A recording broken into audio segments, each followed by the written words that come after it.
নমস্কাৰ বন্ধু বান্ধৱীসকল, পুনৰবাৰ আসাম জিকে বিদ্যাপীঠ ইউটিউব চেনেলত আপোনাক স্বাগতম জনাইছোঁ।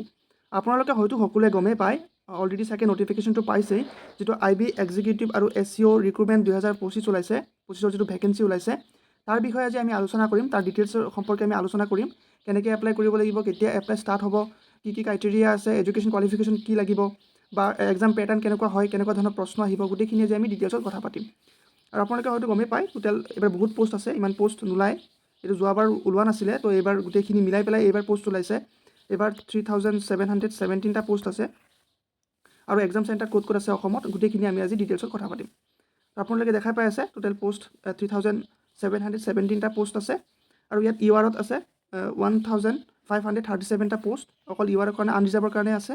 OBCৰ কাৰণে আছে 946, STৰ কাৰণে আছে 226, SC কেণ্ডিডেটৰ কাৰণে আছে 566, আৰু EWSৰ কাৰণে আছে 442। বহুতখিনি পোষ্ট আছে, এই গোটেইখিনি মিলাই হৈ আছে 3717টা পোষ্ট, এই গোটেইখিনি পোষ্ট। এতিয়া আমি এলিজিবিলিটি ক্ৰাইটেৰিয়াটো চাওঁ, কি কি লাগিব, বয়সৰ সময়সীমা কি দিছে, গোটেইখিনি আমি এতিয়া চাম। এতিয়া আমি এলিজিবিলিটি ক্ৰাইটেৰিয়াটো চাম। ইয়াত দিছে candidates who are interested in applying for the IB executive and SCIO recruitment 2025 must ensure that fulfill the requirement eligibility criteria. Below are the complete details regarding age limit, educational qualification, application fees and selection process. এই গোটেইখিনি আমি এতিয়া ডিটেইলছত কথা পাতিম। আমাৰ তলত দিয়া আছে এজ লিমিট দিয়া আছে, মিনিমাম আপোনাৰ বয়স 18 বছৰ হ'ব লাগিব, মিনিমাম 18 বছৰ হ'ব লাগিব, আৰু মেক্সিমাম 27 বছৰ। আপোনাৰ 18 বছৰৰ পৰা 27 বছৰৰ ভিতৰত আপোনাৰ বয়স থাকিব লাগিব। অন 10 আগষ্ট 2025, মানে 10 আগষ্ট 2025ত আপোনাৰ বয়স 18 হ'ব লাগিব, আৰু 27তকৈ বেছি হ'ব নোৱাৰিব। আৰু যদিহে আপুনি SC হয়, ST হয়, তাৰ কাৰণে অকণমান ৰিলেক্সেশ্যন আছে, as relaxation as per government rules. যদি আপুনি ST হয়, তেতিয়াহ'লে 5 বছৰ, মানে আপুনি 27ৰ লগত আৰু এটা 5 যোগ কৰিব পাৰে। 27ৰ লগত 5 যোগ কৰিলে হ'ব 32, মানে আপুনি 32 ইয়াৰ্ছলৈকে দিব পাৰিব, যদিহে আপুনি ST হয়। আৰু যদি SC হয়, তেতিয়াও 5 এটা যোগ কৰিব পাৰে, 5 বছৰ ৰিলেক্সেশ্যন আছে। আৰু যদি আপুনি OBC হয়, তেতিয়াহ'লে 3 বছৰ, ইয়াত 3 হ'ব, মানে 30 বছৰলৈকে। এইটো হৈছে এজ ৰিলেক্সেশ্যন। আৰু আপোনালোকে যদি অফিচিয়েল লিংকত যায়, তাত এনেকৈ এটা অপশ্যন পাব, তাত ক্লিক কৰি পেলাই আপোনালোকে বয়সটো, নিজৰ ডেট অফ বাৰ্থ দি পেলাই নিজৰ বয়সটো কেলকুলেট কৰিব পাৰিব। তেতিয়া গম পাব আপোনালোকে এপ্লাইটো কৰিব পাৰিব নে নাই। এতিয়া চাওঁ আমি education and qualification. Education and qualification কি লাগিব? Candidate must have pass graduation or equivalent from a recognise university. আপুনি মিনিমাম আপুনি গ্ৰেজুৱেট হ'ব লাগিব, ডিগ্ৰী পাছ কৰিব লাগিব যিকোনো বিষয়ত। এইটো এনেকুৱা নহয় যে ছায়েন্সৰ লাগিব বা কমাৰ্চৰ লাগিব বা আৰ্টছৰ লাগিব, আপুনি যিকোনো বিষয়ত, যিকোনো ষ্ট্ৰীমত আপুনি গ্ৰেজুৱেশ্যন কৰিব লাগিব, যিকোনো এটা গভৰ্ণমেণ্ট ইউনিভাৰ্চিটিৰ পৰা, ইকুইভেলেণ্ট বা ৰিকগনাইজ ইউনিভাৰ্চিটিৰ পৰা আপুনি কৰিব লাগিব। হায়াৰ ছেকেণ্ডেৰী পাছ কৰাসকলে দিব নোৱাৰে, এইটো গ্ৰেজুৱেশ্যন মাষ্ট বি লাগিব। তাৰপিছত দিছে এপ্লিকেশ্যন ফিজ। এপ্লিকেশ্যন এটা ফ্ৰী লাগিব, এটা ফিজ লাগিব। এইটো যিসকল জেনেৰেল কেণ্ডিডেট হয়, সিহঁতৰ কাৰণে 650। এইটো এপ্লাই কৰাৰ সময়ত আপোনালোকে লাষ্টত পে'মেণ্ট কৰিব লাগিব। এপ্লাই প্ৰচেছটো কি হয়, এইটো মই আৰু এটা ভিডিঅ' বনাম, তাত আপোনালোকে চাই ল'ব, মই ডিটেইলছত বনাম। তো এতিয়া এপ্লিকেশ্যন ফিজখিনি আমি চাই লওঁ। এপ্লিকেশ্যন ফিজ যিসকল জেনেৰেল কেণ্ডিডেট হয়, সিহঁতৰ কাৰণে 650, যিসকল OBC হয় সিহঁতৰ 650, ST সকলৰ 550, আৰু SC সকলৰো 550। আপোনালোকে স্ক্ৰীনত দেখাই পাই আছে, এইখিনি হৈছে ফিজ। এইখিনি ফিজ আপোনালোকে এপ্লাই কৰাৰ পিছত পে'মেণ্ট কৰিব লাগিব। আপোনালোকে হয়তো গমেই পায় কেনেকৈ কৰিব লাগে, আৰু মই লাষ্টত এটা কেনেকৈ গোটেই এপ্লাই প্ৰচেছটো মই বনাম, ক'ত কি ফিল কৰিব লাগিব। তো সেইটো কাৰণে আপোনালোকে চেনেলটো ছাবস্ক্ৰাইব কৰি লওক। এতিয়া চাওঁ আমি পে'মেণ্ট মেথড। পে'মেণ্টটো আমি কেনেকৈ কৰিব লাগিব। Candidate can pay' their examination fees through an online payment gateway'. Candidate should have any one of the following option to make the online payment: debit card, credit card, net banking or UPI. আপোনালোকৰ যি Google pay' আছে, PhonePe' আছে, UPI গোটেইখিনি তাত available হয়। আপোনালোকে debit card হওক, credit card হওক, নেট বেংকিং হওক আৰু UPI হওক, এইখিনি প্ৰচেছেৰে আপোনালোকে তাত পে'মেণ্টটো কৰিব পাৰিব। এইটো হয়তো আপোনালোকে জানে। এতিয়া আমি এক্সাম প্ৰচেছটো চাওঁ, চিলেকশ্যন প্ৰচেছ। এক্সামটো কেনেকুৱা হ'ব, কেনেকুৱা ধৰণৰ প্ৰশ্ন আহিব। ইয়াত দিছে selection process, selection on the basis of Tier 1, Tier 2 and Tier 3। মানে আমাৰ 3টা ফেজত এক্সামটো হ'ব।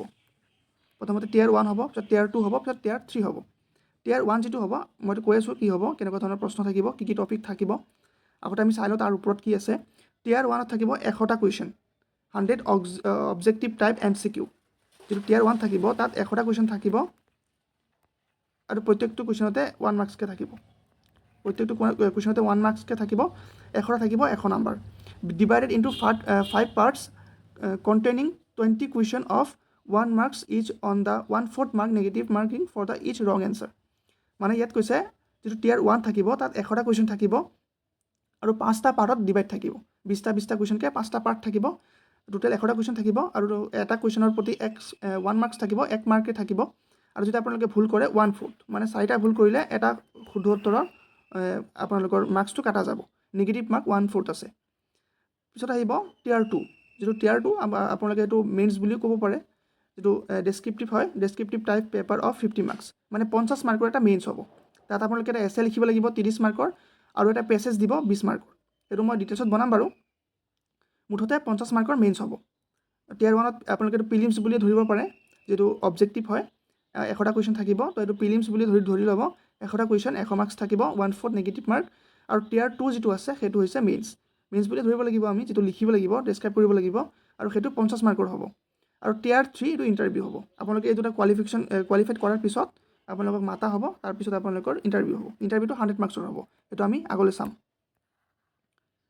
এতিয়া আমি এক্সামৰ সিলেবাসটো চাও কোড কি থাকিব যেটো টিয়াৰ 1 আছে মই কলোৱে এটো প্ৰিলিমছ বুলি ধৰিব পাৰে তাত থাকিব কাৰেন্ট এফেয়াৰ্স থাকিব জেনাৰেল ষ্টাডিজ থাকিব নিউমেৰিকেল এপ্টিটিউড থাকিব reasoning logical reasoning English normal যিখিনি থাকে কাৰেন্ট এফেয়াৰ্স ৰিজনিং ম্যাথছ ইংলিশ সেইখিনি থাকিব সময় থাকিব 1 ঘণ্টা 1 ঘণ্টা মাৰ্কছ থাকিব 100 কুৱেশ্যন থাকিব 100 এটো মই কলোৱে 100টা কুৱেশ্যন থাকিব সময় আপোনালোকক 1 ঘণ্টা দিয়া হ'ব বেছি দিয়া নহয় এটো হৈছে টিয়াৰ 1 টিয়াৰ 1 টো কোৱালিফাই কৰাৰ পিছত এৰ ওপৰত কাট অফ বনিব কাট অফত আপোনাৰ নাম আহাৰ পিছত আপুনি টিয়াৰ 2 টো দিব পাৰিব তো টিয়াৰ 2 টোত মই কলোৱে মেইনছ হ'ব 50 মাৰ্কৰ তাতো 1 ঘণ্টাই থাকিব 50 মাৰ্কছ থাকিব এটা এছে লিখিব লাগিব আৰু দিছে ইয়াত এছে 20 মাৰ্কছ সৰি মই 30 মাৰ্ক কৰিছিলো আপুনি অলপ আগত এছেটো 20 মাৰ্কৰ থাকিব ইংলিশও থাকিব এছে লিখিব লাগিব আৰু এটা কথা গুটেই ল্যাঙ্গুৱেজটো কিন্তু ইংলিশ থাকিব আপোনালোকে অসমীয়াত কিন্তু লিখিব নোৱাৰে অসমীয়াটো লিখিব নোৱাৰে হিন্দীটো লিখিব নোৱাৰে অনলি ইংলিশ ল্যাঙ্গুৱেজ এছে থাকিব 20 মাৰ্কৰ ইংলিশ কম্প্ৰিহেনশন থাকিব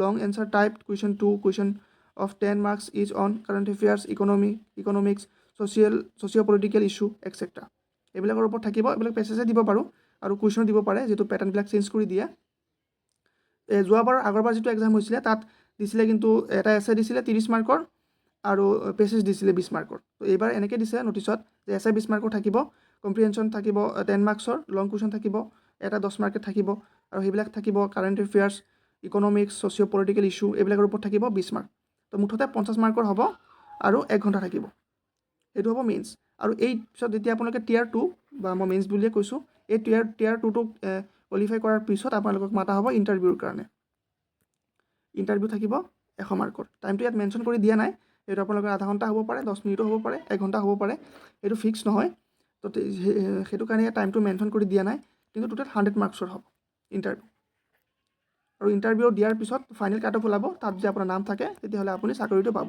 এতিয়া আমি চাব লাগিব ইম্পৰ্টেন্ট ডেটস যেটো আমাৰ ভ্যাকেন্সি ওলাইছে আইবি এক্সিকিউটিভ আৰু এসচিআইও ৰিক্ৰুটমেন্ট 2025 তাৰ এপ্লাই কেতিয়া ষ্টাৰ্ট হ'ব কেতিয়া শেষ হ'ব এক্সাম কেতিয়া হ'ব এডমিট কাৰ্ড কেতিয়া ওলাব তো সেইখিনি আমি এতিয়া চাম আপোনালোকে ইয়াত চাব পাৰে বক্সত দিয়াই আছে এটো যেটো এপ্লাই এটো আমাৰ 19 তাৰিখে ষ্টাৰ্ট হৈ গৈছে 19 তাৰিখ 7 মাহ মানে জুলাই 19 জুলাই তাৰিখে 2025 ত ষ্টাৰ্ট হৈছে আৰু এপ্লাই শেষ হ'ব 10 আগষ্ট 10 আগষ্ট 2025 10 আগষ্টলৈকে আপোনালোকে এপ্লাই কৰিব পাৰিব আৰু 19 তাৰিখে এপ্লাইটো ষ্টাৰ্ট হৈছে আৰু বাকি যে এডমিট কাৰ্ড ওলাব সেইটো এতিয়ালৈকে ৰিলিজ কৰা নাই গোটেইখিনি আপডেটেড সুন বুলি আছে exam date result document verification final result এইবিলাক এটো ডেট দিয়া নাই এটো পিছলে আপডেট দিব আপোনালোকে অফিচিয়েল ৱেবছাইটত দেখা পাব নটিফিকেশন আহিব কিন্তু এপ্লাই কৰা ডেটটো দি দিছে এটো 19 তাৰিখে ষ্টাৰ্ট হৈছে অলৰেডি আপোনালোকে সোনকালে এপ্লাইটো কৰি লওক আৰু এপ্লাইটো কেনেকৈ কৰিব লাগিব হেতুৰ ওপৰত মই এটা ভিডিও আনিম আপোনালোকে চাব আৰু চাই পেলাই ভিডিওটো আপোনালোকে এপ্লাই কৰি যাব নিজৰ যদি ল্যাপটপ আছে ল্যাপটপতো পাৰিব নিজৰ ফোনতো পাৰিব যদি ভাল ফোন আছে তাতো পাৰিব আৰু গোটেইখিনিয়ে কলোৱেই কেনেকৈ কি কৰিব লাগিব হেতুৰ কাৰণে চেনেলটো সাবস্ক্ৰাইব কৰি লওক কাৰণ মই time to time video update দি যাম আৰু আপোনালোকে সেইখিনি চাই পেলাই বহুতখিনি উপকৃত হ'ব এবাৰ বহুত ডাঙৰ চান্স আছে কাৰণ ভ্যাকেন্সি বহুত আছে ভ্যাকেন্সি 3717টা পোষ্ট আছে আৰু আগলৈ বাঢ়িব পাৰে কাৰণ আইবিত ইমানখিনি পোষ্ট নোলায় 900 1000 এটোৰ ভিতৰতে থাকে কিন্তু এবাৰ 3717টা পোষ্ট ওলাইছে তো বহুত ডাঙৰ এটা গোল্ডেন চান্স হয় তো আপোনালোকে এপ্লাইটো কৰক আৰু ভালকৈ পঢ়িব আৰু IBৰ কুৱেশ্যনবিলাক কেনেকুৱা থাকে, কেনেকৈ কি কৰিব লাগিব, মই তাৰ ওপৰত ভিডিঅ' আনিম, আপোনালোকে চাব আৰু নোটছ বনাই যাব। আৰু তাৰ কাৰণে চেনেলটো ছাবস্ক্ৰাইব কৰি লওক আৰু বেল আইকনটো দবাই লওক, কাৰণ মই এতিয়াবা সময়ে সময়ে ভিডিঅ' দি যাম। ধন্যবাদ।